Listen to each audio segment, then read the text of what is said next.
Today is, I think I already mentioned it, but I'll say it again. Today is the 13th of February. And it is really, really cold outside, so I'm going to do work inside today. And today I'm going to be talking about a different way to propagate sweet potatoes. I showed you one earlier this week, no, last week. I showed you a method of propagating sweet potatoes using turning the potatoes on their side, filling around them with soil, and allowing the sprouts to come up, and then you slip them off. I'm going to do some of that today, and I'm going to show you one more way to multiply your sweet potatoes. So sit tight. I'm going to move the camera so you can get a better view of what I'm doing, and we'll be right back with you. Well, as you can see, it's very cramped back here in the utility room. Obviously, this is the washing machine. We got some clothes that they're clean.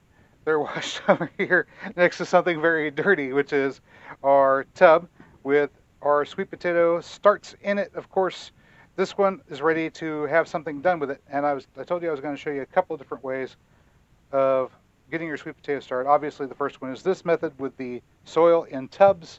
You can use 10-20 trays like these are here.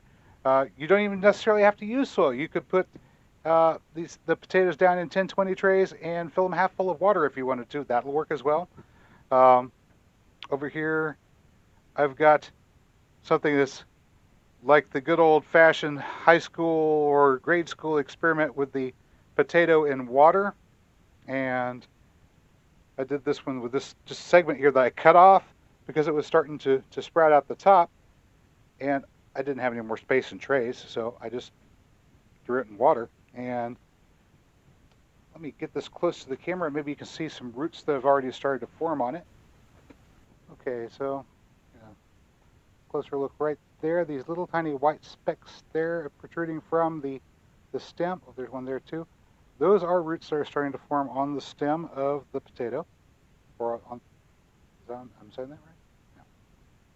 So there's a little root that's starting to form there. There's probably some over here on this side. Anyway, right there. Little tiny root hairs starting to form on the stem of the potato. Here in a couple of days, those should be developed enough that I can go ahead and slip this off of this potato, or this half of a potato, and put those into some planting medium, soil medium of some sort. Oh, there's a good one right there. There. And that will be able to grow really well for me from there on out. Cuttings. Whenever you've got your vines growing to this point, you don't need all of this vine. You really don't. About 6 inches off the top, you can go ahead and cut like so. We don't need this leaf here. All right, now just like any other plant cutting, you take a look. White milky sap coming out of the bottom there. Let's take a look at a close-up look at these. All right. Okay, hopefully the light's good enough here. Let me turn this to the side so you can see it.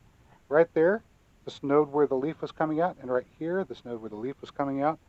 With any other cutting, these nodes would be primary spots for roots to develop. The same holds true for a sweet potato. Trim off some of this excess off the bottom there that we don't really need. All right, there we go. And all I'm going to do with this is put it into some water, and it should start to develop roots within about 3 weeks.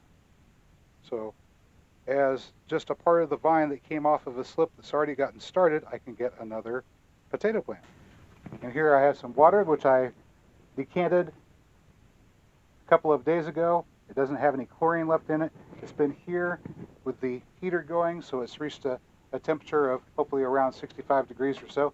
I'm just going to put this right on in there.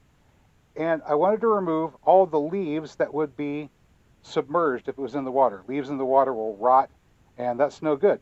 But if there are nodes with no leaves attached, that might, just might, give us the opportunity to form some roots. So I'm going to put... Okay, it has been just 6 days since I took our sweet potatoes and harvested slips from them and put them into jars full of water. And in that short amount of time, every single last one of those slips and cuttings, since we took cuttings, has developed roots. Let me show you some of the roots that we've got here. This is just in water after taking a cutting after 6 days. So there's all of those roots. These are ready to be put into some soil at this point. And let me see.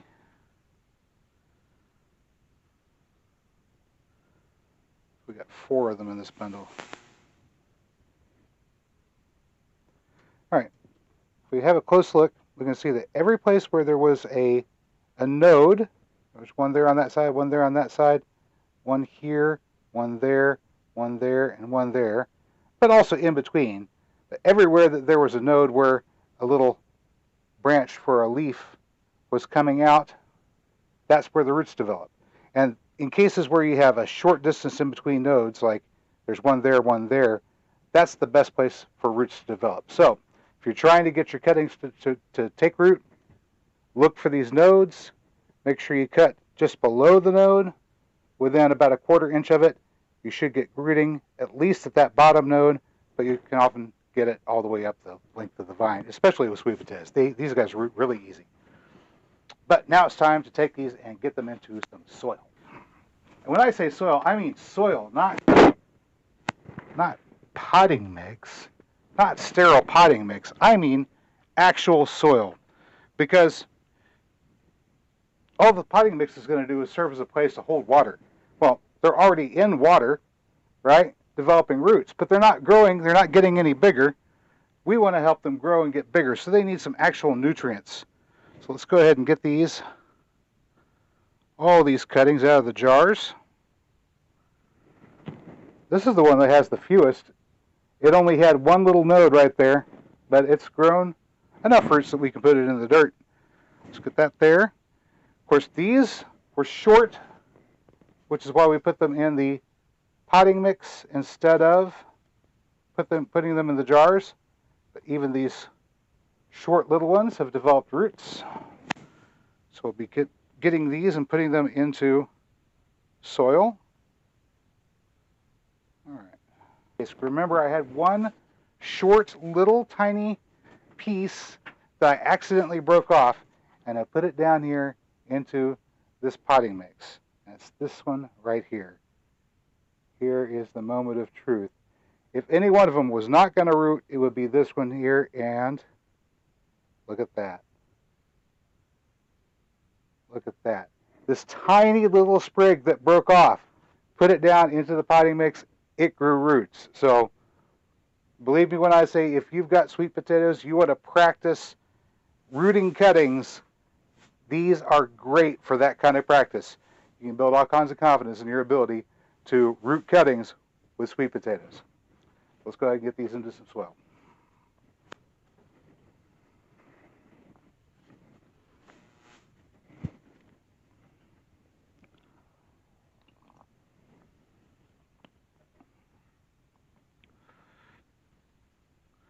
All right, as I mentioned before, we're not going to use this sterile potting mix. I have to re-sterilize this anyway before I use it for anything else. We're not going to use the sterile potting mix. We're going to use some of this soil that I made up here, which is about 20% organic material, sand, clay. I wanted to add some small rocks, but I was unable to get out to get the small rocks, so it's just going to have to make do with, well, some slightly larger rocks, which I'll put into the bottom of these. These are just coffee cans. I've gone ahead and poked holes in the bottom of the coffee cans, old coffee cans.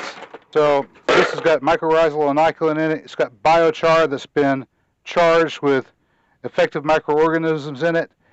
Forms a nice ball whenever you squeeze it that crumbles apart easily. It's got a little bit, oh, I can smell it. It's got a little bit of inoculum for King Stropharia and oyster mushrooms in it as well. So any organic matter that's still in the process of being broken down has got plenty of opportunities to get broken down. It has that really nice crumbly texture. Great stuff. The only thing that would make it better is if we could get some more rocks into it, small rocks. But it should drain just fine the way it is. I'm just going to go ahead and put this soil mix in here. This is actual soil, not just a potting mixture. We get that filled up.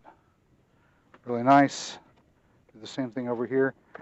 Incidentally, this is the kind of stuff that my perennials, once they're finished germinating, my perennial oregano and lavender and rosemary, it's the same kind of stuff those will be growing at. So I am giving the sweet potato cuttings the deluxe treatment here. All right.